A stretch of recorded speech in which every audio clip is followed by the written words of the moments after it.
Welcome दोस्तों, आज 11 जनवरी 2023 बुधवार का दिन हो गया है। आज के मुख्य समाचार, बड़ी खबरें, देश और दुनिया का ताजा अपडेट आ चुका है। सभी खबरें बहुत ही ज्यादा महत्वपूर्ण होने वाली हैं। एक एक खबर सेलेक्ट करके लाई गई है। देश के अलग अलग राज्यों की ओर से, सरकारों की ओर से महत्वपूर्ण नए नियम, बड़े फैसले लिए गए, इसके बारे में जानकारियां लेंगे। वायरस महामारी से जुड़े अपडेट भी जानेंगे। बैंक खाताधारकों के लिए भी अपडेट आ चुका है। कर्मचारियों से जुड़ी बड़ी खबरें भी देखेंगे। वीडियो के साथ आप आखिर तक जरूर बने रहिएगा। खबरों की शुरुआत आप लोगों के लाइक और शेयर के साथ, क्योंकि आपका लाइक और शेयर ही हमारी टीम को मोटिवेशन देता है, ताकि हम आप लोगों के लिए अच्छी अच्छी और काम की खबरें हर रोज लाते रहें। तो प्लीज आप इस वीडियो को लाइक और शेयर जरूर कर दीजिए, और लाल वाला सब्सक्राइब का बटन नहीं दबाया हुआ तो वो भी जरूर दबा दीजिए। बिना टाइम विलंब के शुरुआत करते हैं आज की पहली बड़ी खबर। वायरस महामारी से शुरुआत करते हैं। चीन में कोरोना किस तरह से हाहाकार मचा रहा है, इसकी तस्वीरें लगातार आप भी देख रहे होंगे। चीन को कोरोना खून के आंसू रुला रहा है और मौतों का सिलसिला नहीं रुक रहा है। ये बातें भले सुनने में बहुत ही आसान लगती हो, लेकिन जो लोग अपनों को खोते हैं उनका दुख और दर्द शब्दों में बयां नहीं किया जा सकता है। मतलब दोस्तों, चीन में कोरोना के कहर से हालात बेकाबू हो गए हैं, और वहां के हालात का अंदाजा आप इस बात से लगा सकते हैं कि लोग अंतिम संस्कार के लिए लाशों को अपनी गाड़ियों में लाद कर ले जा रहे हैं। कहीं कहीं तो लाशों से रूम भरे हुए हैं जहां उनका अंतिम संस्कार के लिए नंबर भी नहीं आ रहा है। चीन के कोरोना के हालातों को रिपोर्ट करने वाली जेनफिर जेंग ने अपने ट्विटर अकाउंट पर ऐसे ही भयानक वीडियो शेयर किए हैं, जिनमें सैकड़ों लाशों को स्वगृहों में रखा गया है। वहीं चीन में जारी कोरोना महामारी के बीच WHO ने भी महामारी की नई लहर को लेकर एक बड़ा दावा किया है। चीन में कोरोना के महाविस्फोट से पूरी दुनिया डरी हुई है, और हालात इतने खराब है कि चीनी नागरिकों को इलाज के लिए अस्पतालों में जगह नहीं मिल रही है। घर पर इलाज के लिए दवाइयों का अकाल पड़ा हुआ है। अंतिम संस्कार के लिए गाड़ियों की लंबी लंबी कतारें नजर आ रही हैं, और ऐसे में कई देशों ने एहतियातन कदम उठाते हुए चीन से आने वाले यात्रियों पर प्रतिबंध भी लगा दिया है। WHO ने चीन से कोरोना की नई लहर पैदा होने को लेकर एक बड़ी जानकारी दी है। विश्व स्वास्थ्य संगठन के यूरोप कार्यालय के डायरेक्टर हंस क्लूज ने कहा कि एजेंसी को चीन में कोविड-19 के प्रकोप से यूरोपीय क्षेत्र के लिए कोई भी तत्काल खतरा नहीं दिखता है, लेकिन अधिक जानकारी की आवश्यकता है। और वैसे दोस्तों, ये तो हम सभी जान ही रहे हैं कि चीन कोरोना के आंकड़े छिपा रहा है। कितनी मौतें हुई हैं, कितने नए नए मामले सामने आ रहे हैं, इसका कोई भी डेटा शेयर नहीं हो रहा है। और तो और चीन ने पाबंदियों को भी हटा दिया है। तो अब आने वाले समय में ही पता चलेगा कि अब हालात किस तरह से रहने वाले हैं। फिलहाल आपको बता दें, हमारे देश में बीते 24 घंटे में कोरोना वायरस के 121 नए मामले सामने आए हैं। वहीं भारत में कोरोना के XBB 1.5 वेरिएंट का एक नया मामला भी सामने आया है। वायरस महामारी के बाद खबरों को आगे बढ़ाते हैं। टीम इंडिया ने साल का पहला वनडे जीत लिया है। श्रीलंका को 67 रन से हराया। विराट कोहली के शतक के दम पर टीम इंडिया ने वर्ल्ड कप के साल का पहला वनडे जीत लिया है। यानी टीम ने श्रीलंका को 3 मैचों की सीरीज के पहले मुकाबले में 67 रन से हरा दिया, और इस जीत के साथ ही भारतीय टीम ने सीरीज में 1-0 की बढ़त हासिल कर ली है। अब दूसरा मैच 12 जनवरी को कोलकाता के ईडन गार्डन में खेला जाएगा। 2024 लोकसभा चुनाव की तैयारियां शुरू हो गई हैं। JP नड्डा ने बीजेपी महासचिव के साथ बैठक की। इसमें आगामी विधानसभा चुनाव, लोकसभा प्रवास कार्यक्रम सहित कई अन्य मुद्दों पर विचार विमर्श किया गया। कर्नाटक से एक बड़ी दुखदायी खबर सामने आ रही है। बेंगलुरु में निर्माणाधीन मेट्रो पिलर गिर गया, और इसकी वजह से 2 जानें चली गई। कर्नाटक की राजधानी बेंगलुरु में मंगलवार को एक निर्माणाधीन मेट्रो का पिलर गिरने से बड़ा हादसा हो गया। एक महिला और उसके 2.5 साल के बेटे की दर्दनाक मौत हो गई। वहीं इस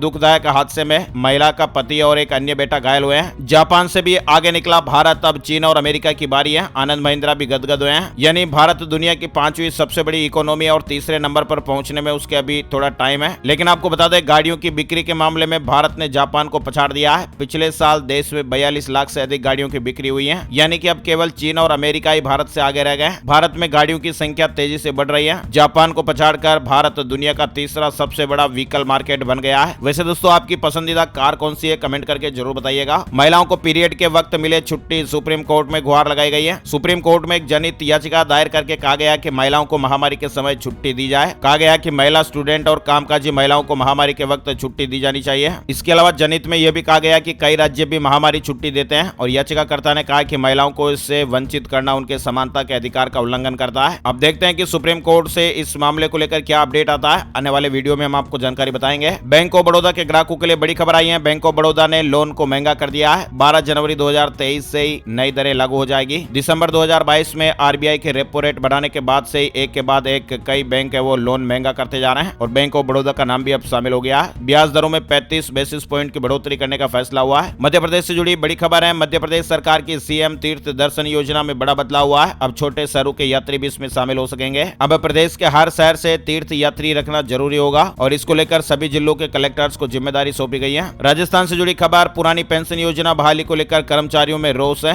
18 को प्रदेश व्यापी आंदोलन का ऐलान कर दिया गया है। ओल्ड पेंशन स्कीम को लेकर कर्मचारी संगठन इकट्ठा होकर आंदोलन की तैयारी में जुट गए हैं। 11 जनवरी को समस्त जिला मुख्यालयों पर और 18 जनवरी को प्रदेश व्यापी विशाल प्रदर्शन की योजना कर्मचारी बना रहे हैं। रक्षा मंत्रालय ने 3 प्रस्तावों को मंजूरी दी है। 4,276 करोड़ से सेना और नौसेना के लिए हथियार खरीदे जाएंगे। क्लाइमेट चेंज से जुड़ी एक बड़ी खबर आ रही है। 15 गुना ज्यादा मरेंगे दक्षिण एशियाई लोग, यूएन महासचिव का अलर्ट है। संयुक्त राष्ट्र महासचिव एंटोनियो गुटेरेस ने कहा है कि दक्षिण एशिया जलवायु संकट का केंद्र है, जहां पर इसके प्रभाव से मरने वालों की संख्या सबसे अधिक है। उन्होंने सोमवार को कहा कि दक्षिण एशिया दुनिया के वैश्विक जलवायु संकट के हॉटस्पॉट में से एक है, जिसमें अन्य जगहों की तुलना में जलवायु प्रभावों से लोगों के मरने की संभावनाएं 15 गुना अधिक हैं। हिमाचल प्रदेश में भारी बर्फबारी की चेतावनी जारी की गई है। 5 जिलों में येलो अलर्ट जारी हुआ है। वेस्टर्न डिस्टर्बेंस एक्टिव होने के बाद हिमाचल प्रदेश में मौसम करवट बदलने जा रहा है और ऐसे में प्रदेश में 15 जनवरी तक मौसम खराब रहेगा। 11 से 13 जनवरी तक भारी बर्फबारी की चेतावनी दी गई है। सैलानियों और स्थानीय लोगों के लिए एडवाइजरी जारी कर दी गई है। सरकारी नौकरियों में महिलाओं को अब 30% आरक्षण मिलेगा। उत्तराखंड में क्षैतिज आरक्षण बिल को राज्यपाल की मंजूरी मिल गई है। उत्तराखंड में सरकारी नौकरियों में 30% क्षैतिज आरक्षण विधेयक को राजभवन ने मंजूरी दे दी है और ऐसे में विधिवत गजट नोटिफिकेशन के बाद इस विधेयक के कानून बनते ही राज्य की सरकारी नौकरियों में राज्य की महिलाओं को 30% क्षैतिज आरक्षण का लाभ की स्थायी व्यवस्था लागू हो जाएगी। उत्तराखंड राज्य से जुड़ा यह अपडेट है। महिलाओं के लिए 30% आरक्षण से जुड़ा महत्वपूर्ण बदलाव है। चलिए आगे बढ़ते हैं। बड़ी खबर आ रही है। भारत ने पृथ्वी 2 मिसाइल का सफल परीक्षण किया है। देश के परमाणु जखीरे की ताकत बढ़ गई है। बिहार में जातिगत जनगणना के खिलाफ सुप्रीम कोर्ट में याचिका दायर की गई है। नोटिफिकेशन को रद्द करने की मांग हो रही है। बिहार में 7 जनवरी से ही जातिगत जनगणना का पहला दौर शुरू हो गया है और अब बिहार में जातिगत जनगणना के लिए 6 जून को राज्य सरकार द्वारा जारी नोटिफिकेशन को रद्द करने की मांग का मामला सुप्रीम कोर्ट पहुंच गया है और याचिका में कहा गया है कि जातिगत जनगणना का नोटिफिकेशन संविधान की मूल भावना के खिलाफ है। याचिका में यह भी कहा गया है कि जनगणना अधिनियम के तहत सरकार को जनगणना का अधिकार नहीं है। विधानसभा से कानून पास किए बगैर इसे करवाया जा रहा है। बिहार से जुड़ा अपडेट है। पंजाब से जुड़ी खबर। भगवंत मान सरकार को हाई कोर्ट से बड़ी राहत मिली है। 3 जिलों में खनन की अनुमति मिल गई है। पंजाब और हरियाणा हाई कोर्ट ने 3 जिलों में मौजूद साइट पर खनन की अनुमति दे दी है। यानी खनन सामग्री की कमी का सामना कर रही पंजाब सरकार को मंगलवार को हाई कोर्ट से बड़ी राहत मिल गई है। पंजाब सरकार ने हाई कोर्ट में पठानकोट, रूपनगर व फाजिल्का की जिला सर्वे रिपोर्ट को कहा है। आशियाने का मुआवजा 1,30,000 रुपए और ऐसे में जोशीमठ के लोग धरने पर बैठ गए। ये लोग नाराज हैं। खबर है कि जोशीमठ में एक बार फिर से खतरा मंडरा गया है। एक दिन में 44 और मकानों में दरारें आ गई और ऐसे में अब दरारें आने वाले भवनों की मकानों की जो संख्या है वो 723 हो गई है। पीएम मोदी 19 तारीख को हैदराबाद में रेल परियोजनाओं की शुरुआत करेंगे। प्रधानमंत्री नरेंद्र मोदी जी 19 जनवरी को तेलंगाना में रेलवे से जुड़ी 2400 करोड़ रुपए की परियोजनाओं की शुरुआत करेंगे। इसके साथ ही हैदराबाद और विजयवाड़ा के बीच एक वंदे भारत एक्सप्रेस ट्रेन को हरी झंडी दिखाकर भी रवाना करेंगे। सिकंदराबाद रेलवे स्टेशन के आधुनिकीकरण की आधारशिला भी रखी जाएगी और इसमें करीब 700 करोड़ रुपए का खर्च आएगा। दिल्ली समेत कई राज्यों में अगले 4 दिन तक सर्द हवाओं से राहत मिलेगी। यानी पिछले कुछ दिनों से कड़ाके की ठंड से परेशान दिल्ली को शीतलहर से राहत मिली है। वहीं मौसम विभाग के अनुसार उत्तर पश्चिम भारत में अगले 4 दिनों तक सर्द हवाएं चलने की संभावना नहीं है। मौसम विभाग की माने तो दिल्ली समेत उत्तर भारत के मैदानी इलाकों को अगले 4 दिनों तक शीतलहर से राहत मिलेगी। हालांकि पंजाब, हरियाणा, दिल्ली और उत्तर प्रदेश के कुछ इलाकों में बुधवार यानी आज 11 जनवरी को घने से बहुत घना कोहरा परेशान कर सकता है। वहीं राजधानी दिल्ली में गुरुवार को हल्की बूंदाबांदी भी देखने को मिल सकती है। 13 जनवरी से मार्गी हो जाएगा मंगल और ये 4 राशि वाले सावधान रहें। ग्रहों के सेनापति मंगल वृषभ राशि में मार्गी होने वाले हैं और इसके बाद मंगल 30 अक्टूबर तक मार्गी ही रहेंगे। ज्योतिष शास्त्र में किसी भी ग्रह के मार्गी होने का मतलब उसकी सीधी चाल से होता है और यदि कुंडली में मंगल की स्थिति कमजोर होती है तो व्यक्ति को जीवन में कई सारी समस्याओं का सामना करना पड़ सकता है। और इस बार 13 जनवरी को मंगल के मार्गी होने के बाद 4 राशि वालों को थोड़ा संभल कर रहने की सलाह दी गई है। वृषभ राशि, मिथुन राशि, तुला राशि और वृश्चिक राशि वालों के लिए सावधान रहना जरूर बनता है। झारखंड सरकार की कैबिनेट बैठक 31 प्रस्तावों पर मुहर लगी है। मदरसों और संस्कृत स्कूलों की ग्रांट भी बढ़ाई गई है। यमुना एक्सप्रेसवे से जुड़ा बड़ा अपडेट आ रहा है। यमुना एक्सप्रेसवे पर अब जाम की समस्या नहीं होगी। 2 और लेन बढ़ाई जाएगी और कुल 8 लेन हो जाएगी। यानी कि अब यह एक्सप्रेसवे 6 की जगह 8 लेन का होने वाला है। लेन बढ़ाने की शर्त पूरी हो चुकी है। वाहनों के बढ़ते दबाव को देखते हुए यमुना एक्सप्रेसवे को ग्रेनो से आगरा तक 2 लेन और बढ़ाने का फैसला हुआ है। घर बैठे आप खराब प्रोडक्ट की शिकायत कर पाएंगे। सरकार जल्द ही एक नई सुविधा लेकर आने वाली है। हज यात्रा से जुड़ा बड़ा अपडेट आ रहा है। अब पहले की तरह हज यात्रा कर सकेंगे मुस्लिम। सऊदी अरब ने प्रतिबंध हटा दिया है। उम्र सीमा भी खत्म की गई है। सऊदी अरब ने कोरोना महामारी के दौरान हज यात्रा पर जो प्रतिबंध लगाए थे अब उन्हें हटा दिया गया है। दरअसल कोरोना काल से पहले जैसे हज यात्रा होती थी अब की बार वैसे ही हज यात्रा होगी। सऊदी अरब ने नए नियमों के जरिए उन मुस्लिमों को राहत दी है जो उम्र की पाबंदियों के कारण हज और उम्रा के लिए नहीं जा पा रहे थे। तीर्थ यात्रियों के लिए 4 बड़े बदलाव हुए, इस तरह की खबर है। 30 नहीं अब 90 दिनों का वीजा मिलेगा। 65 साल से अधिक उम्र के लोगों को भी इजाजत मिलेगी। कोविड और इन्फ्लुएंजा का टीका जरूरी होगा। दुनिया भर से कितने हज यात्री सऊदी अरब जाएंगे इसका कोटा भी जारी कर दिया गया है। भारत से 1,75,000 जायरीन यात्रा कर सकेंगे और देश भर में यूपी से सबसे ज्यादा हज यात्री हज पर जाएंगे। महाराष्ट्र वित्त संकट पर सुप्रीम कोर्ट अब 14 फरवरी को सुनवाई करेगा,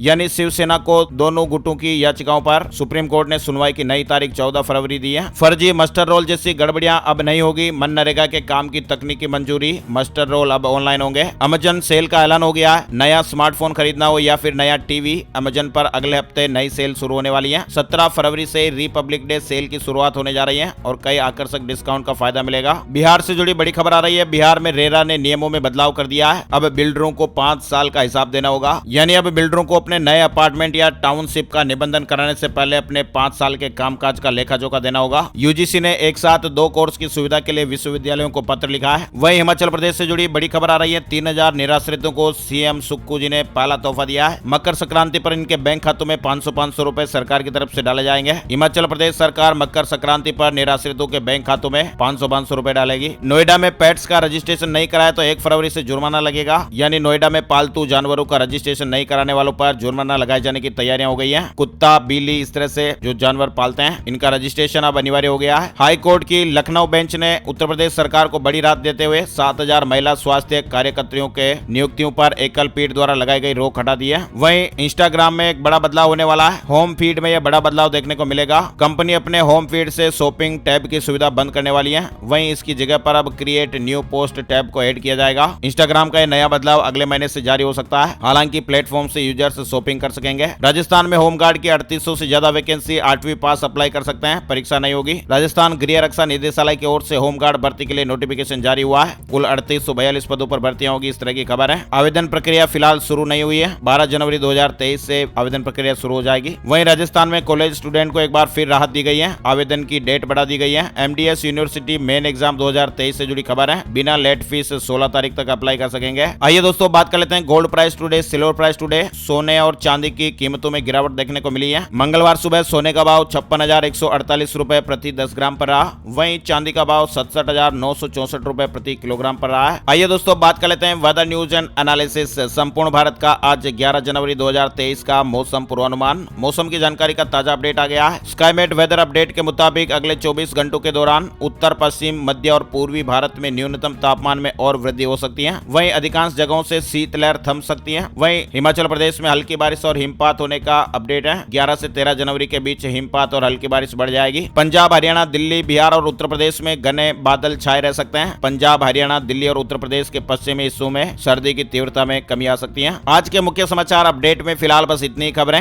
अगर आपको हमारा प्रयास अच्छा लगा है तो प्लीज वीडियो को लाइक, शेयर और सब्सक्राइब जरूर कर दीजिएगा। Thank you, take care, good bye, जय हिंद, जय भारत, वंदे मातरम।